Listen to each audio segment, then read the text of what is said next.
We don't charge any of our members for this membership here. It's all about giving back to the community, building a community of investors in this local area, which I think has been lacking for many years until we started this up. We appreciate everybody's feedback, everybody's sharing on the Facebook page. If you're not a part of that, please see Alec. He'll get you hooked up on the Facebook page. So much great information going around. And all of our meetings are recorded and on there. All of our presentators and speakers' bios are on there, and information on how to get a hold of them and communicate with them. So please, reach out to Alec, and he'll take care of that for you guys. And the sponsorship, very simple, easy. You can do a yearly sponsorship, an annual, semi-annual sponsorship, or a monthly sponsorship. You can speak to either Bill, Alec, Matt is, where's Matt? Matt's coming. All right, still talking to him, or me. And we'll get you guys some information on that. And then tonight's panel is talking about flipping and private money lending.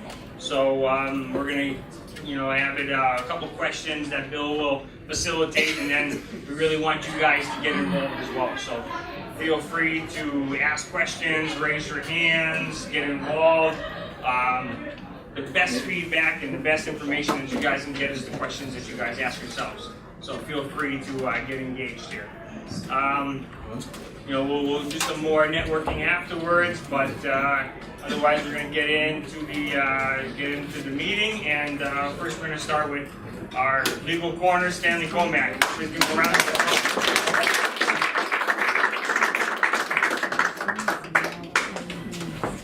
You'll have to pardon me, but I'm losing my voice, and when that happens, my office will be nice. Hey, do you want Is that better? Can you hear me better? Can everyone hear? Can everyone hear me? I did a call about a month ago from the Realtor Association of Pioneer Valley.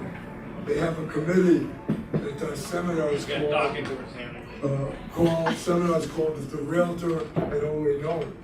And they spell different topics. So they were having a committee meeting a month or so ago, and the topic came up, marijuana. So two of the members jump up and say, we got to call Coleman. Okay?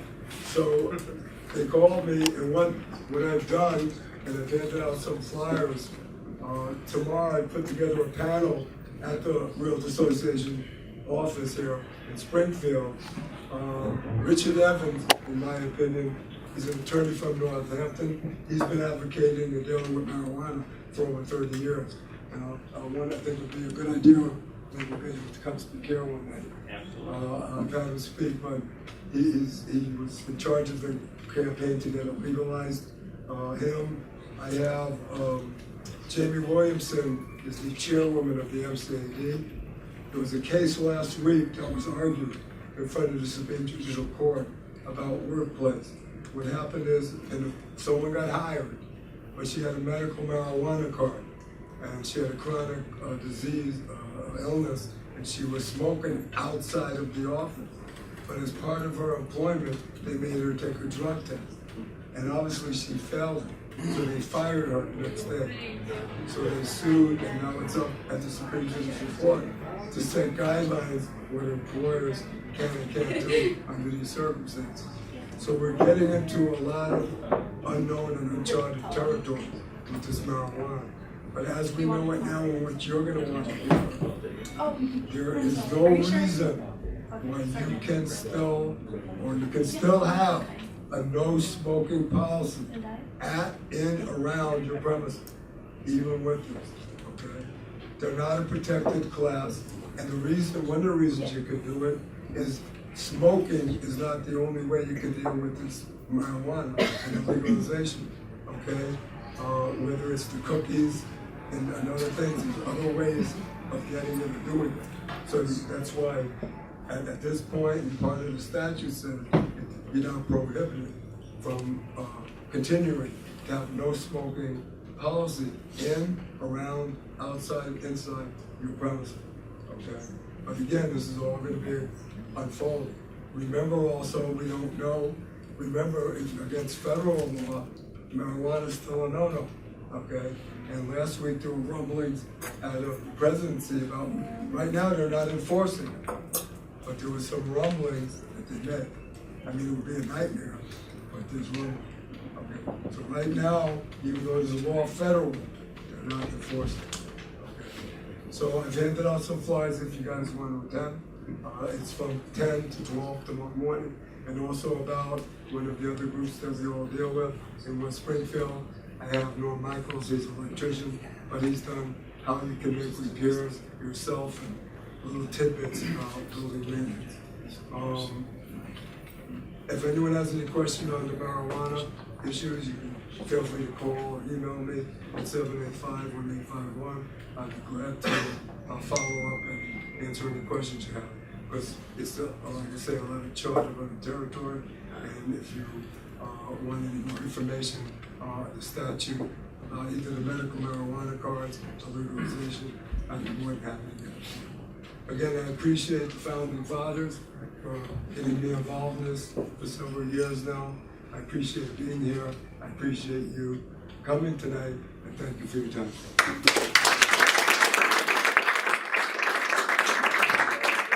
Thank you very much, Stanley. It's always a pleasure to have you involved. So, a couple other things I just want to touch base upon is if any of you guys are landlords and want to learn some more landlord law stuff, the Mass Landlords Group is a wonderful place for you guys to go. I think they meet the second Thursday of every month, and there's a couple other local organizations that do like the Westfield Landlord Group and the West Springfield Landlord Group that you guys can also get involved in a smaller community. But Mass Landlords, they just developed a brand new lease that is just so wonderful for any landlords to have. And if you're part of the Mass Landlords, you'll get that lease and all their other documents that are available to you.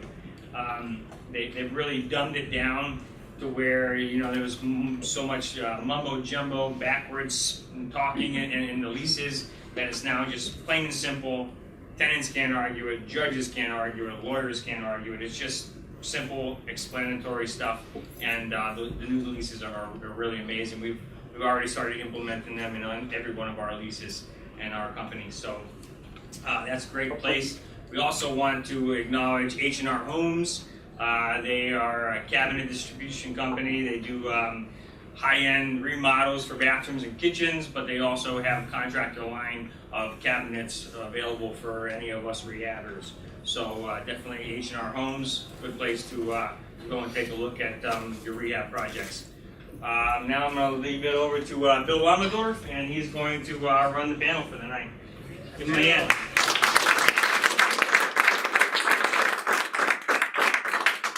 Well, I'm Bill Wamendorf, and I'm going to actually let everybody introduce themselves, so prepare yourselves, because I think it's the best approach. I'm Bill, I'm a landlord out in Springfield and an engineer out in Boston, and so on. My name is Dominic Kirchner with Hamden Home Buyers, and I have a couple people here in the audience that work with us, so that's great. And if you guys don't know Hamden Home Buyers, we are a flipping company, so not the kind you see on TV. We actually do the work and deal with all the hassles and everything. It takes a little longer than half an hour to do, so it's the worst part of the job. But we're pretty big in the area. We do Springfield, go up as high as Ware. We got one going out towards the Boston area right now in Connecticut, so. We work all over the place, and we're looking for, as always, looking for referrals. If anybody has something they want to get rid of and they want to work with somebody that can close and buy a property, we can buy them all. My name is Joe LaFreniere from Revamp at Home Buyers. I'm just a solo guy. I don't have any partners. I just basically not do everything myself. I still contract most of it, but I'm just revamping is all me. So, same thing. I buy and flip pretty much. I don't really hold on to too much. So I buy, fix them up, and flip them. Yeah, I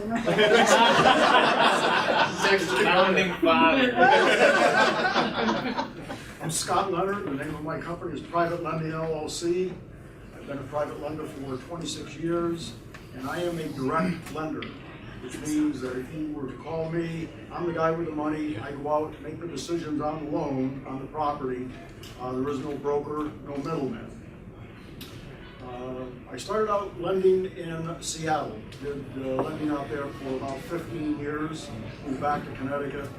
I was lending in Connecticut and Massachusetts, just recently decided to make the transition to only lend in Massachusetts and more specifically Hampden County. There's a lot of lenders out there, they come in a lot of different categories. In my opinion, if anyone is looking for a private lender, you would want to look for a direct lender, so that when you call someone, you're talking to the person with the money, so that all the rates and terms and all of the details that you get come from the person with the money. It can get very confusing and very costly if there's a lot of middleman involved. So that's advice that I just kind of feel compelled to give to people. Thank you. All right, I'm Justin Simmons, part of S&C Home Buyers. My business partner Bob Couture is not here this evening, but he's the one of the other founding fathers of this group here. We buy and flip houses. We buy and hold houses. We also do listings. We also do some general contracting, consulting for people, and a couple of our partners and employees here as well, and always looking for referrals, and probably takes about 45 minutes for us to do our rehabs, but one more thing before I let the panel continue is we just want to actually ask everybody around here, because this is all about a network base, and I forgot to mention in the beginning, but if anybody has any deals or anything out there that they want to talk about, please let us just go around the room one time and raise your hand if you got something to talk about, because deals, we want to be everybody to know what's out there, and then you guys can grab each other at the end of the meeting and discuss that some more. So if we can just go right around the room this way, if anybody got anything here? I do. My name's Ray Borbeau from Chicopee. I just started my real estate investment business. I call it 3D Real Estate LLC, and I have my first deal under contract here. I'm looking for a buyer for. It's not an ugly house. It's not a pretty house. It's in between. It's a 6-room, 3-bedroom, 1.5 bath cape in Ludlow, 31 Colonial Drive. And it's got 2-car attached garage, an acre and a quarter of land. It has a well and septic, Title V passed. It's being sold as is. It just needs mostly cosmetic upgrades. It needs interior paint throughout. It needs new flooring throughout. It needs bathroom updates and kitchen update, but not immediately if you didn't want to do it. The roof's okay. Vinyl windows are only 4 years old. All the mechanicals are in great shape. Our, based on good sold comps, is about $259, and probably needs about $30,000 in repairs.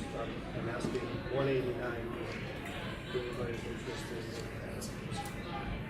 Thank you. Anybody over there? Right around the back. I know there's some deals in the back here, Shauna. Mike has 5 potentially wholesale deals. I guess looking for an investor to buy it to avoid the headaches of FHA, although most of the properties in the past just fine. They're all tenant occupied and looking for somewhere around 90 a piece. They're all pulling in great rents. Can be sold as a package deal for a little bit less. Thank you.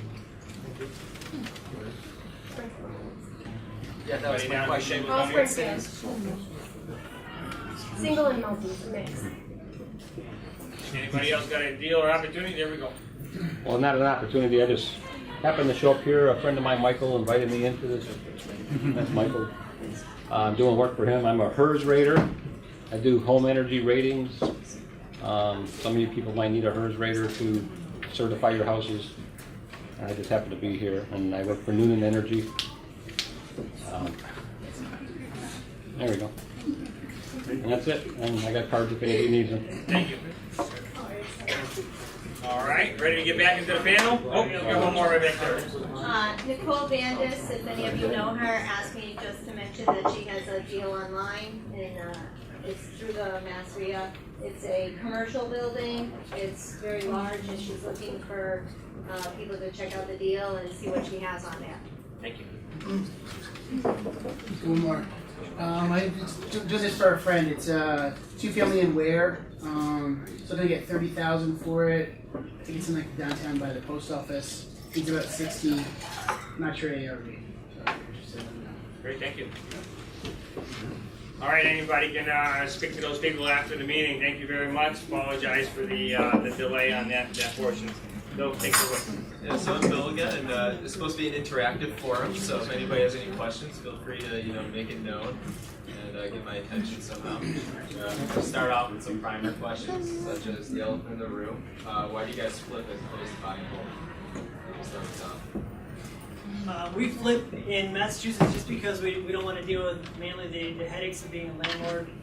You know, Stanley's still around. He's got some good horror stories that he can tell everybody about it. But mainly we have a good system down for fixing and flipping, and that's what we stick with. So rather than buying to cut up with some rentals, we'll just keep flipping them out. I'd say I'd have to agree too. I've held some over the years. I've had 4 or 5 multifamilies and bought and sold. Now I don't have any, and now I just basically just buy and flip. I don't hold anything anymore.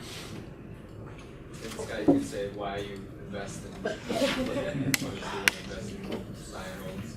Well, I've certainly thought about becoming a rehabber and maybe a landlord, but many years ago I looked at my personality style and quickly realized I wouldn't have the patience for it.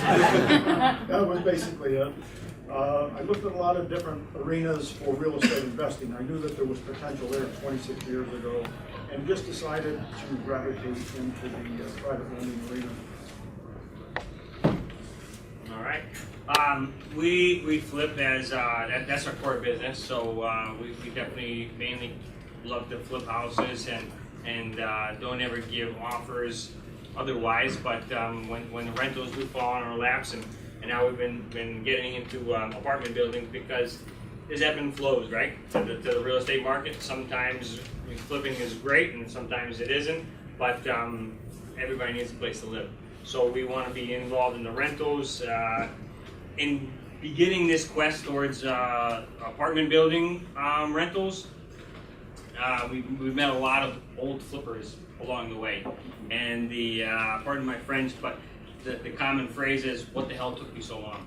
So these guys all started off doing exactly what we did, flipping houses all the time. But quickly, or maybe not so quickly, but all have turned into big apartment building landlords and stuff like that. And that cash flow is much better than going out there flipping and doing 20, 30, 40 properties a year, whereas they're just getting that same money off of the rentals that they've built up over the years. When you look at replacing one roof over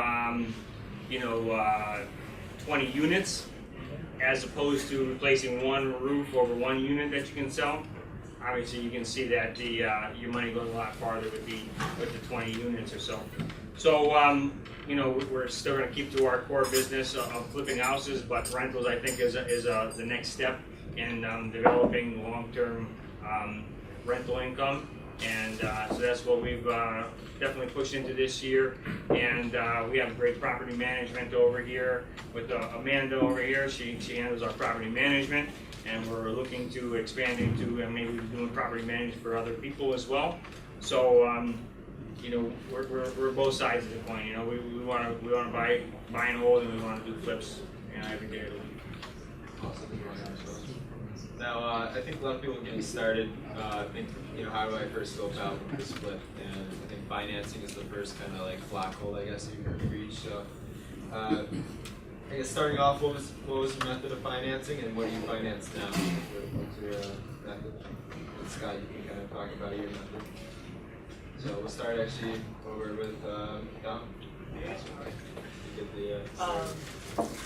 When I got into real estate, it was we were pretty lucky. It was on the upswing of things. So we were doing a lot of mortgage takeovers and subject to. So, you know, we get into a property for little money down, just have to reinstate the mortgage, put down 20 or 30,000 for that, and then fix the property up.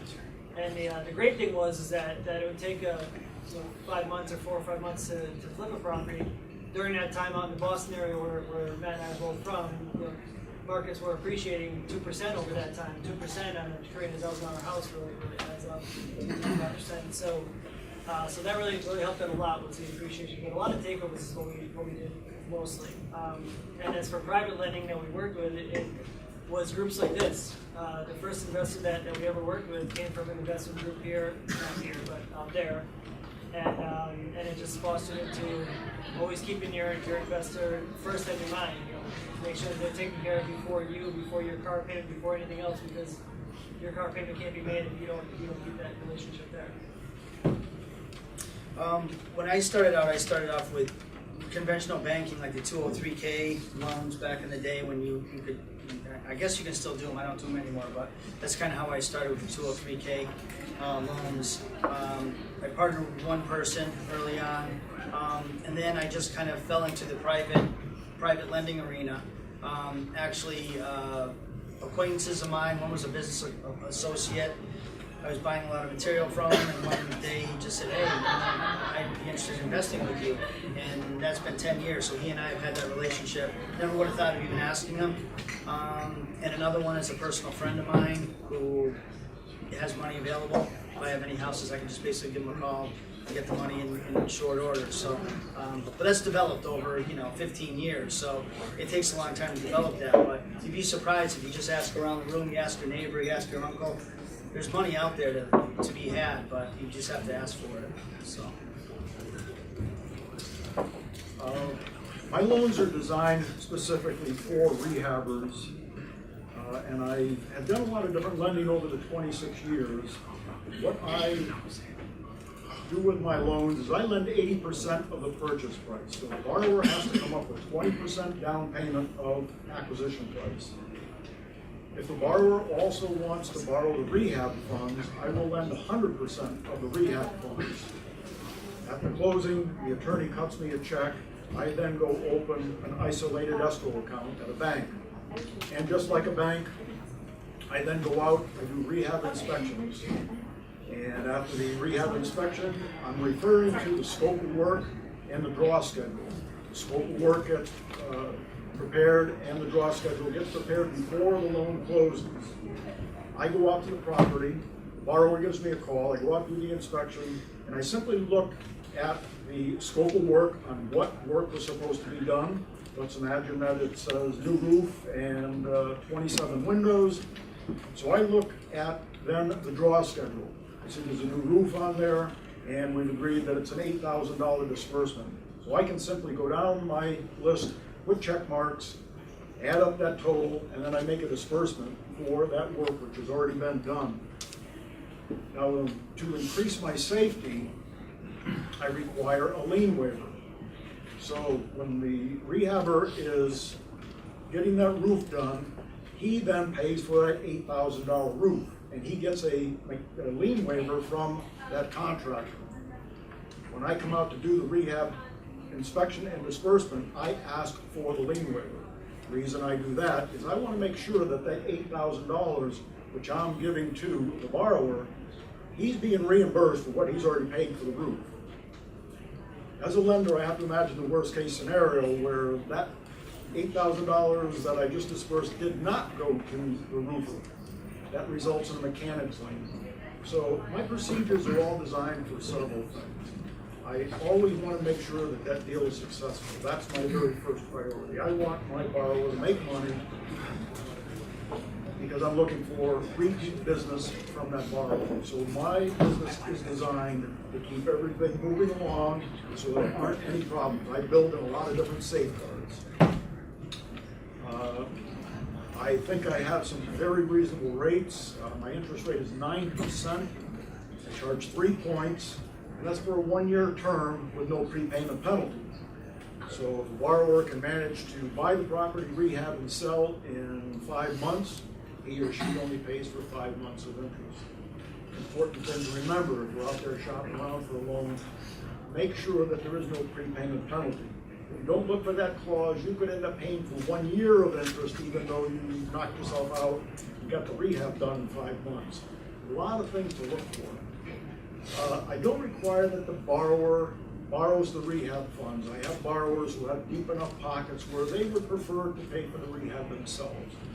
And that's fine for me, in fact. It makes for less work. I only have to go up to the property 1 time rather than 3 or 4 times. So I try to be as flexible as I can to meet whatever the needs are of my borrowers. Just to piggyback on that real quick, you were saying about paying for 1 year interest. Some of the other private lenders will give you like a 6-month loan. And if you go 1 day over that 6 months, then you gotta pay Another 1, 3 2, points. 3 grand. So you wanna make sure you get everything in writing if you're ever gonna borrow any money from anyone, because you don't wanna get hit with an extra 3 grand that you weren't expecting because you went 6 months in 1 day. So no minimum. Yes, I was going to mention that. Yes, minimum loan amount per loan is $80,000. Maximum loan amount per loan is $250,000. Time frame? Minimum time frame? What's that? Is there any minimum time frame? No, minimum time. No, there's no At prepayment least penalty. 3 months or anything like Nope, that? nope. They could manage to, maybe they buy the property and decide not to do the rehab and sell it off in a month, in which case they only owe me a month of interest. Stick back there. I'm sorry, sir, did you say the minimum loan amount was 80,000? $80,000 is the minimum loan amount. Okay. And $250,000. I designed it that way. It takes me the same amount of time to do an $80,000 loan as a $250,000 loan. And if I look at what the income is from anything less than $80,000, it really just isn't worth my time to do diligence. Can the 80,000 be spread out over 2 or 3 properties or just on one single home? One property. Okay, thank you. Yeah, 80,000, does that include the purchase price and the rehab? That is correct, right. Those 2 components become one principal amount, and the minimum principal amount is $80,000. So if you're buying a house for 80,000, he's only lending 64. So then you want to have investment, rehab money on top of that as well. So it isn't 80,000 purchase price; it'd be 100,000 purchase price. Correct. That's correct. And are you pretty much just doing Hampton County, or what about Franklin, Hampshire, and Berkshire, the other 3 counties in Western Mass? No, logistics are very important to me. I'm in Manchester, Connecticut, outside the Hartford area. I try to keep all my loans, give or take, within a half-hour drive of where I live. So Hampton County is really the extent of my half-hour. Our patient guy back here. So, I mean, you kind of already answered it. I was thinking if I kind of like was running low on money and needed like a 40K loan to finish the rehab, obviously you wouldn't be able to do that. That would be on a loan which you already had from me, and now you realize you need another 40? No, that's just a rehab loan. Oh, yeah, I'm always secured by a first mortgage. So in most cases, if you've got a lender, he or she's in the first mortgage position. So if you approach me for a $40,000 loan to finish that off, I would have to be in a second mortgage position, which I don't do. What if you paid cash for the house? Even a $40,000 loan, I would not do it. It really just isn't worth the time and effort involved. I was wondering if you explain the lien waiver a little bit more. I understand, you have the scope of work, you go out, it's complete, but I was a little confused as far as what you expect the buyer to. Do you expect us to, say you have $10,000 in plumbing, do you expect us to pay the $10,000 in plumbing and then you'll reimburse us, or just kind of?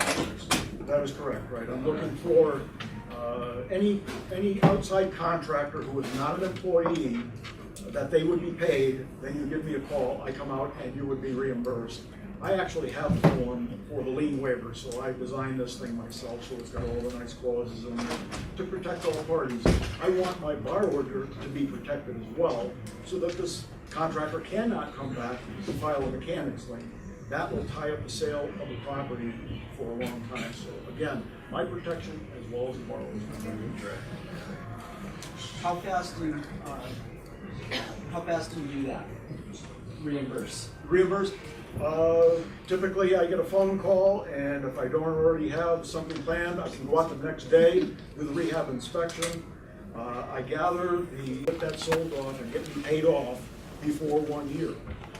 And so everybody should have a couple of plans unless they're really entrenched in rehabbing and just know they're going to be able to finish this thing. Justin, you remember what the question was? No. How you started off. All right, so well, just to actually jump on again to what Scott was saying was 6 months is tough. I mean, nowadays with the new trade and everything, 6 months is a tough thing for even experienced rehabbers, and I don't know if you guys are feeling the same stuff, but I mean, that means like jumping right in there, getting the thing done in 45 days. Then you market it maybe for a month, so now you're into it for 2.5 months, and then it takes 2 months to close on an FHA loan. So you're talking about you're already into this thing for 4.5 months. That's if everything goes smoothly.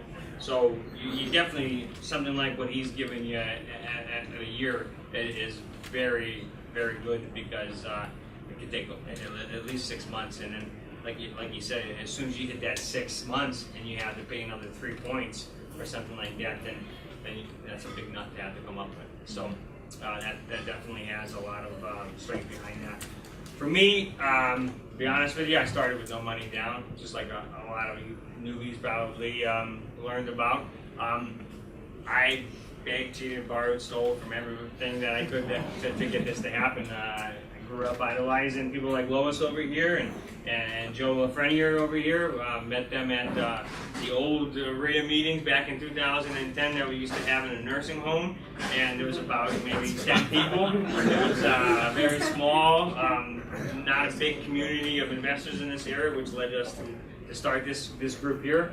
But I gained up with somebody over there named Janice LeBrod. She paid for the acquisition cost. I paid for all the rehab costs, and we split the profits right down the middle. Now, anybody here knows finding the deal is probably one of the hardest things to do, right? Any of you guys find a deal, don't worry about funding. Talk to any of us. You're going to get funding for it. You're going to get some way of making money out of the deal. And for me, yeah, maybe I did all the work, maybe I paid for all the construction, maybe I found the project, but would any of that happen without the funding of it? No. So splitting 50% on your first deal, you got to do what you got to do to get yourself out there and get your name going. And I haven't looked back since. So that's how I got started. And obviously you got to make smart business decisions on top of going out there and doing whatever you got to do. But you can do both. You can go out there and not take as much profit as you think you deserve, but also make a good business decision and get your wheels turning. Now, for another question to you, Justin, it's gonna be kind of a two-part question. So you can either answer as what's like the worst flip you ever had, or what's like a success story. So you can kind of maybe say the worst one and then do the success one, or just say the worst one. Can I start with the successful? Bought a house, sight unseen, through auction.com. Profited $60,000 with a 3-week rehab. Can't explain about that, right? Pretty successful. Worst is when my contractor thought that he was supposed to cut all of the copper pipes out of the house and bring them to the scrapyard, including all the drains, which in my days of being a contractor or a rehabber, I've never once heard of a drain freezing up. But 2-inch copper is more expensive than 1-inch or half-inch copper, right? So cut all the copper out, thought that was okay, and not even cut it out, but kind of like just bent it off to where it was almost impossible for anybody else to even attach onto. So yeah, that was pretty difficult. Obviously coupled with a couple other things, my first septic system that I've ever done, and buying a house in the winter time with about 8 inches of snow on the roof, and not knowing the condition of that, even though I did a little roof raking and still couldn't see the bottom of it. But yeah, that was probably the worst.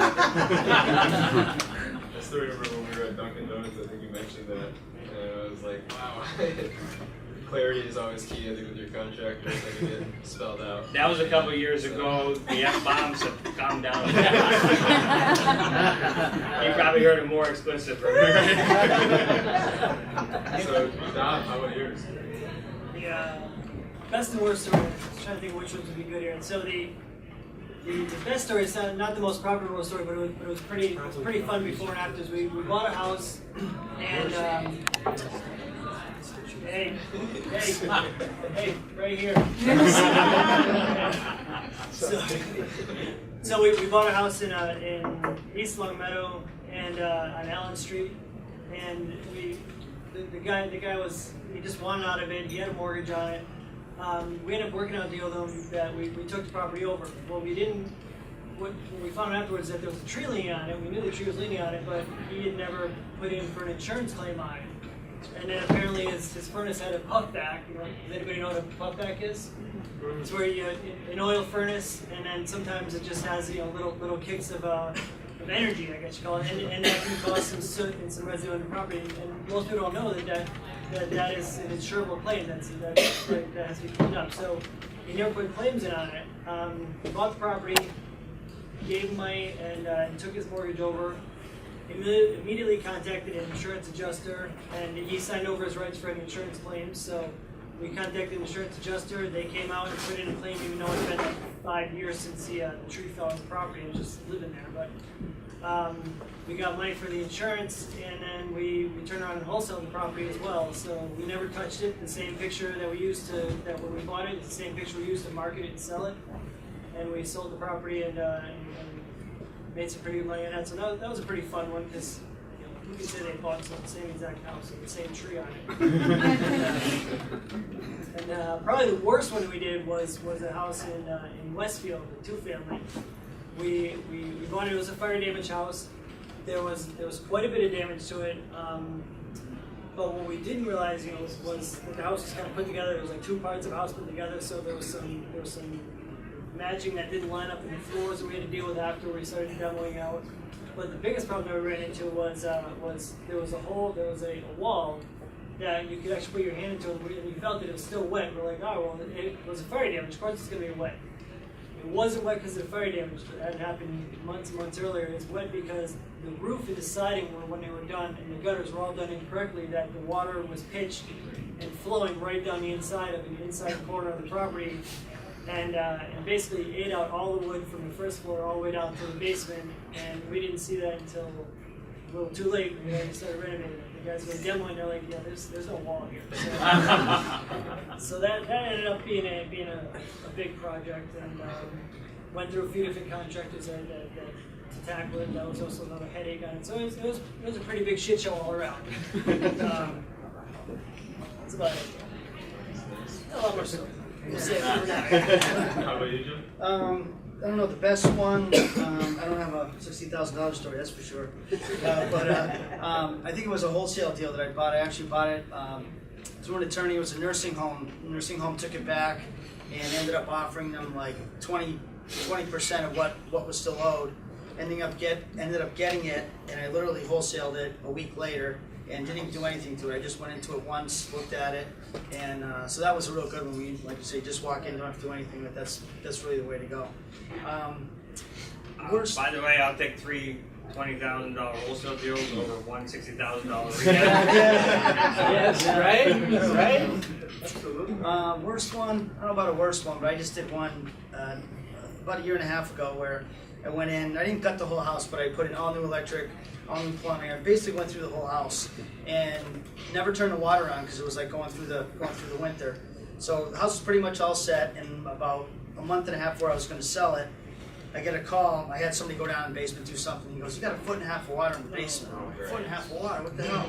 So no water was on in the house. I'm like, where's it coming from? So it ended up coming from the backyard. It was a little bit of a pitch. And the next door neighbor used to keep an eye on the house for me, and I actually called him. I said, "Hey, can you check it out?" He went down. He's like, "I've been down here, I've been taking care of," it was an elderly woman, "for 40 years. I've never seen water down there." I'm like, "Yeah, right." So now I got 1.5 foot of water in there. So now it was coming through like a water hose. So I had to have the perimeter done with the drain tile, sump pump. So that was like, $6 grand. And then about a month later, the house is done. And finally the plumber comes at the end, turns the water on, and there's a little bit of water at the front of the foundation. I'm like, what the hell, you know? And they were doing work on the street, you know, at the same time. So I'm like, okay, maybe something backed up and the water came in. So I ended up calling the town. I said, hey, blah, blah, blah, blah. And they said, oh, what's the number? And I told them, they said, oh yeah, that house has a bad sewer. And I'm like, so on the way out, I had to do a new sewer. You know, they stopped servicing it on the way out. And the third kicker is they were doing the street, and they had the street closed from 8 a.m. to 5 p.m. every single day. So I didn't even put it on the market because it was all muddy for like 2 months. I mean, I ended up still making some money on it, but it was just, you weren't expecting, you expected that in the beginning, not at the end, you know, so. It was still successful, but not. That's a good one. So we just got, any questions by the way? I just have a good success story, just from an agent's perspective. But sitting in the office one day, bored, nothing to do, working on my paperwork, and all the agents in my office kind of know that I work with a lot of investors. So I had an agent who never does anything, like come rushing in. He's like, "Hey, I gotta talk to you about this house. I gotta get rid of it. It's this, horrible family situation, and we just gotta get rid of it." I'm like, "All right, what do you want for it?" And he's like, $15,000. And he's like, I'm looking at him like, oh my God, this must be horrible. I'm like, what street? He tells me the street, and I grew up in Springfield, and Springfield very well. So I don't know, it's like a decent 120, 130 on the street. So I'm like, all right, sight unseen, literally, don't tell me, forge my client's name to the offer. I'm like, he's buying this house, and I went to look at it. Probably if it was listed, would have been a $60,000 listing, hands down. I could have listed the house, made a great commission of $60,000, but we got it for 15. Probably put a little bit less than 30 into it. Probably bugged Gene for some financing, and sold it for 124. Had multiple offers, highest and best in minimal time. So those things have happened where there's a good $60,000 to $90,000 profit, probably 3 to 4 times in 5 years. The rest of them, I think, is a little more realistic. What they're talking about, probably looking at 30, 40. But there are some deals out there if you're patient. I know a lot of people contact me all the time. They want to flip, and they want to flip today. And they want to start right now. And if you're patient, those good deals happen. A lot of times they don't happen on MLS. They happen on the side in groups like this where people are just chit-chatting, having a drink together, and next thing you know, you're at the bank cashing a great check. So. Big part of that story is Shauna's reputation. Reputation in this business, and deals will fall in your lap. So you gotta be out there. You gotta be doing good business. You gotta be respectful in this industry because we all work together. We all work with the same lawyers, the same realtors, the same inspectors, the same appraisers. So everybody talks about the same people. So you burn one bridge, you're in trouble. You do what good business people do, and you continue to do that, and those deals will fall on your lap. But it's not going to come in your first 6 months. It's not going to come in your first year. You really have to build that reputation. I think that's 100% it. And more than, as all of us come here all the time and network, it just comes together. I think over time, you're meeting lenders and attorneys and fellow investors, and people will call you. They have a deal. Dominic gets a house he can't do, or Justin has a house he can't do, and they're bringing up in the meeting, and Scott hears about it, he wants to finance it. There's a lender here that wants to finance it. I think that's the best way to get going. That's a perfect story. I just wholesaled the deal to Dominic, and there you go. Scott is funding. Community. So Scott, what would be out of the dark? Have you had any horror stories? Oh, yeah, I think I've got a few of those. No way. My horror stories come in a different way than rehab. When I have problems, they can be very costly. We'll start off with the best story. My very first loan, 1991, the going and prevailing interest rate was 18%. Customary points were 10, and there was no prepayment penalty. My very first loan, the lady rehabbed the house, kept the loan for 6 months, and had to pay me a year of interest. So I made a 28% annual return on this thing in 6 months. Yeah. Best deal I've ever had, best deal I'll ever have, for sure. That's what really kind of inspired me. I realized right then, okay, this isn't likely to happen very long. And certainly interest rates have come down, so they are not even in that league anymore. So there was a lot of money to be made back then. There weren't a good supply. This was out in Seattle. There wasn't a good supply of private lenders. Supply and demand was in my favor. So that's the best case. One that always comes to mind about how did that happen. I ended up foreclosing on the same property twice. And how could that happen? Well, it was myself and some other investors out in Seattle. We loaned on a commercial property. We thought that the borrower was qualified and he was well, but something came along, he went into default, we had to foreclose on the property. We got the property back at foreclosure. So then we're looking around for someone to buy the property from us, and we found someone that we thought was qualified to run this business. And we then, once again, provided the first mortgage. Things didn't go very well for very long, and we ended up foreclosing on the second owner of the property. We had to go through the foreclosure procedure. Fortunately, on the West Coast, the security instrument out there is a deed of trust. Out here, it's mortgages. Mortgages they're not favorable for a lender. For those of you who might know, a mortgage means that you have a judicial foreclosure. So anything that you do has to go before the court. Plenty of attorneys involved, a lot of expenses. On the West Coast, the deed of trust, it does not require any attorney. There is no court involved, so you can have a foreclosure done with a deed of trust. That's called a non-judicial foreclosure, much quicker. That's the only thing that saved us on this, having to do 2 foreclosures on one property. Fortunately, the third time around, we got it right. We found a guy who bought the property, performed as agreed, and paid us off after the 1 year. But it was hard to believe that we were dealing with this property over and over again. And really, in hindsight, what it came down to, we really didn't use enough due diligence in either of the 2 first owners. We basically were looking for the down payment on this. We didn't look at things, did this person have the experience to run the business, the long-term potential for this person hanging in there and doing that. That's a lesson that has stuck with me for a long time. For me, the very most important thing for me with a borrower is experience. There's nothing that's going to replace, in my opinion, nothing's going to replace experience. There's a lot of things that happen in real life versus that TV show. That TV show, you're being entertained. That's all it is. That's not information. So don't think of it as anything other than information. There's a lot of stuff that happens behind the scenes on these TV shows, but they don't want you to know about that because it wouldn't give you the warm and fuzzies, and you wouldn't wait for the next episode. So you really have to know where your information's coming from. Is it biased information that you're dealing with?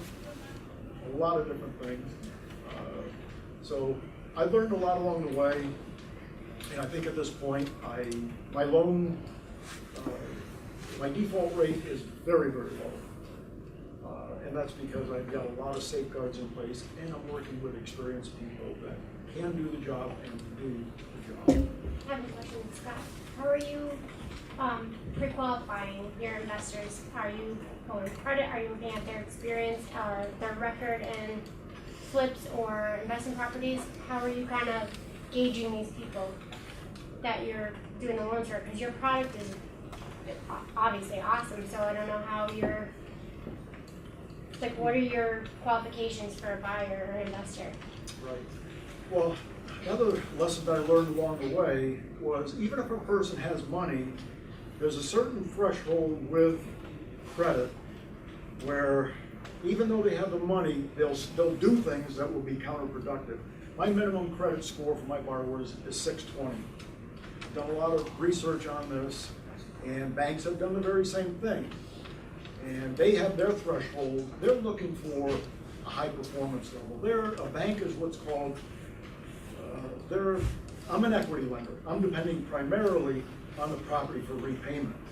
A bank is a credit lender. They're looking at the person for repayment. I've got this whole thing turned around, so I'm looking primarily at the property. At the 620 threshold, anything below that, and I've tried it over the years, those are the loans that tend to give me problems. The 620 and above, I generally don't have any problems with. I do have a certain experience level that I'm looking for, and I will, and I do verify that. I will look for 5 rehabs that have been done by that particular person, not as a silent partner, not while you were doing your day job and you had only kicked in money. I need to find people who have hands-on experience of dealing with the issues that come along with rehabbing. And I will verify that the properties that they have told me that they rehabbed, were they on title? I'll go on there and find out what the purchase price was, what the properties have sold for. So I verify all these things to make sure, to the best that I can, the people I'm dealing with are giving me accurate information so that, again, I want to have a successful loan. So I'm going to be turning down people where I just don't see that happening. Question? So where does that leave the new and inexperienced investor? Is there another source besides yourself for people to get private money? Partnering with us. No, yeah. The best thing, I'm sorry, you're asking what else exactly? Yeah, the best thing is partnering with somebody, as Justin was saying, his first story. When you partner with people that have experience, you're giving up a little, but you're learning a lot. And that's the important thing is to realize that yes, I am giving up a little, but I'm learning a lot. I'm getting the experience. I can now go to somebody and say, yes, I partnered with these people and I'm ready to go on my own and do these things. So you're building up your experience level, not just by partnering, but just by being in the business. Can you give me a real life example with numbers, how a partnering deal would work? Yeah, Justin, how was yours? It depends on, well, for mine was, Just take any- I paid for all the construction and rehab costs, and she paid for the purchase of the property, and we split the profits right down the middle. So, I mean, that's, yeah, 50-50 profit, and whether it's, in my case, it was a $22,000 rehab, construction and materials, and the acquisition was $50,000. So it wasn't 50-50 on the monies up. No, just but it was on 50-50 on the profit. the profit after. Now, then, and what you're saying, Scott, is that doesn't matter how many deals you've done partnering with somebody else, that they have to have done these 5 by themselves. Well, everything's on a case-by-case basis. I want to make sure that they have experience, that they have the experience making decisions on there, because they're going to be, when they borrow from me, they are going to be solely responsible for this. So I need to make sure that they weren't a silent partner. There's people that they were only on the periphery of this. Well, that is not experience, in my opinion. I need to know that you're capable of keeping the contractors on the job, making the estimates, and handling the problems that come along. That's where this really comes to fruition. So let me just clarify something for everybody here, because we have a partnership basis with a crowdfunding source called Fund That Flip, and they will not fund any newbies either. What they will do is let an accredited person like Dominic, Joe, or myself, shadow somebody on their rehab. Let them go in and say, yes, these numbers work, and if anything happens, I have some type of ability to take over and make sure this property gets sold, and all these things that they're sending you are correct. Obviously, they do their own due diligence as well. So, in that case, crowdfunding source, much more expensive than Scott Leonard is. In that case, is that something that you would look at as some stake in the game or some knowledge in the game, whereas you would look at somebody like Dominic and say, hey, Dominic, Scott says that he's done, 5 deals with you, and really all you've done is kind of helped him along the way, but he's really done the whole, thing himself. Does that hold any weight for them? Well, I'll tell you what, I'm at the place where I've got enough experienced rehabbers who have done the actual rehabbing. It's all about supply and demand, I guess. And myself looking to keep everything as safe for me as possible. I'll be honest with you, I would not entertain that, but it's only because the supply is in my favor. One thing I do want to mention, if there are people who have significant funds in an IRA account, you are allowed to use their IRA funds for real estate investing. Now, you're going to be told by certain people that you can't do that. It's a long story, but if you find a qualified custodian, by qualified I mean by the IRS does allow you to use your IRA funds for real estate investing. That's the cheapest money you're ever going to find. If you're sitting on IRA money, use your IRA money. You don't need to go out and do any private lending. There's a lot of stipulations with using your IRA money for real estate investing. So you would want to make sure that you're always in compliance. I'd love to make people aware of that. They might be sitting on money that's doing nothing, and they want to get that working. The other thing I'll just quickly mention is different tiers of IRA investing with different types of custodian. The very top tier of this, if you're an active real estate investor, it's called a checkbook control self-directed IRA. Not widely known. And the reason it's not widely known is not a lot of people can present this to you. But if you want to do some very fast rehab funding or real estate investing, you want to look at checkbook control self-directed IRA. It's a wonderful vehicle. I've been using it for probably 10 years. It's a great thing to use. Question up. So you're lending only to entities or to persons? I prefer to lend to an LLC. I will lend to an individual. All of my loans are clearly business or commercial purpose. I never lend where the borrower lives in the property. Law looks at it, there's two types of loans. Owner-occupied, personal use loans. A lot of laws apply to the federal and state. I only make commercial loans, so the borrower will sign documents, several documents, that they won't live in the property. So will you lend to a new LLC? Excuse me? Will you lend to a new LLC? Yes, I will lend to a new LLC.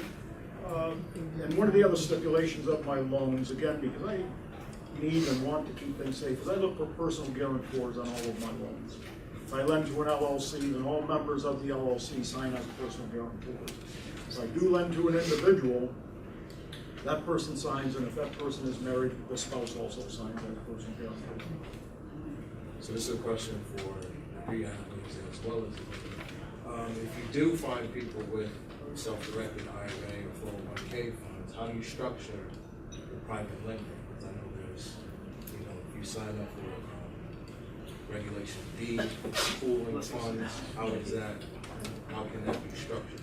Well, the drawback as far as a lender working with someone else's IRA, IRS has rules on this that an IRA is, if I was to lend to an IRA, that is what's called a non-recourse loan. The IRS says that there is no personal guarantor allowed if I lend to an IRA. I only make loans that are recourse loans. Recourse means if this thing goes terribly bad, the real estate can't pay me what I'm owed, but I've got the legal right to pursue the individual for what I'm owed. I never deal with anyone who mentions IRA funds because that means I would have to be lending on a non-recourse loan, which I do not do. So your best bet, if you have IRA funds, make sure that your IRA funds can fund the whole deal, because you're not likely to find a lender to come in and lend anything in addition to your IRA funds because they can't be properly secured. Well, I'm saying finding private lenders. So if I have aunts, uncles, friends who say, hey, you have these funds, but only one, say all three of them can fund the deal, not one in particular. So then you gotta go through. Dominic is great on these. So the way that we deal with a lot of private investors, and we use a lot of people's IRA money and stuff like that, and you can put together together other investors. So you may have money with Equity Trust Company, you have money with Penn Trust Company, you have 3 or 4 your relatives that all have self-directed 401 IRAs. They can all lend the money, and they can all be written on the same note, on the same mortgage. They'll all have their own separate notes. So you got the mortgage which is recorded at the registry of deeds, and that mortgage solidifies that it has. And then Margin problem. So find a custodian who's been in business a long time and is authorized by the IRS to do that type of investing. What do you think the average cost for the facilitation of that is? Probably around $600 a year. I use a custodian. My total fees are $250 a year. Now, under this particular umbrella, this custodian does not have any right to ask me about what I'm doing with the money. Once a year, I have to make a net asset valuation to the custodian, who then turns it over to the IRS. Once a year, I have communication with the custodian. So this is a very hands-off type of vehicle, and it's designed for investors. I literally could go out with my IRA funds to a foreclosure and buy a foreclosure on Saturday. I don't need to have the approval of a custodian. A lot of flexibility here. If you're an active real estate investor and you need to make decisions quickly and investments quickly, this is the vehicle that you want to do that with. now, what I'd like to add to that is that none of us up here are attorneys. Scott's not an attorney as well, so you definitely want to talk to an attorney, because there's like you said, there's a lot of ways that you can get in trouble with that. And this checkbook IRA is a little bit more high level than your regular IRA, and there's a lot of ways that you can cut up if you get caught commingling any of your funds, doing work on the property as you're going out there mowing. Even going out there as easily as mowing the lawn for a property that you own and you checkbook LLC can get you in trouble. So you want to make sure that you have all the right information to talk to an attorney about that. They're all called prohibitive transactions, and there's quite a list, so you need to really be very diligent about what you're doing and not doing. Do you have recommendations for custodians? Excuse me? Do you have recommendations for those vendors or custodians that you're referencing? My custodian is okay, but there are better custodians. You might want to look at a company called Next Generation.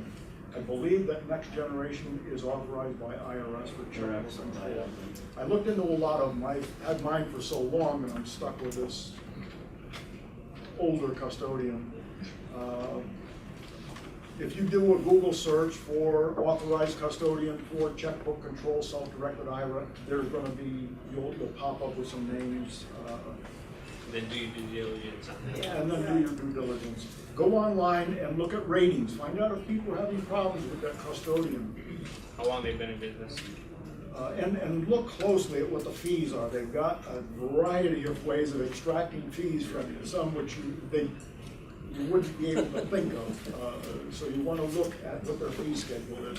One of them in particular, how much are they going to charge you when you start withdrawing your IRA funds from that account? Maybe they didn't charge you very much along the way, but when you get ready to start making withdrawals, not the penalty, but the fee can be very, very high. So we look at all those parameters, but all in all, it's an amazing vehicle. Well, I think these four are going to stay around afterwards, so if you have any more questions, feel free to ask them. And I just want to say big thanks to our panel. And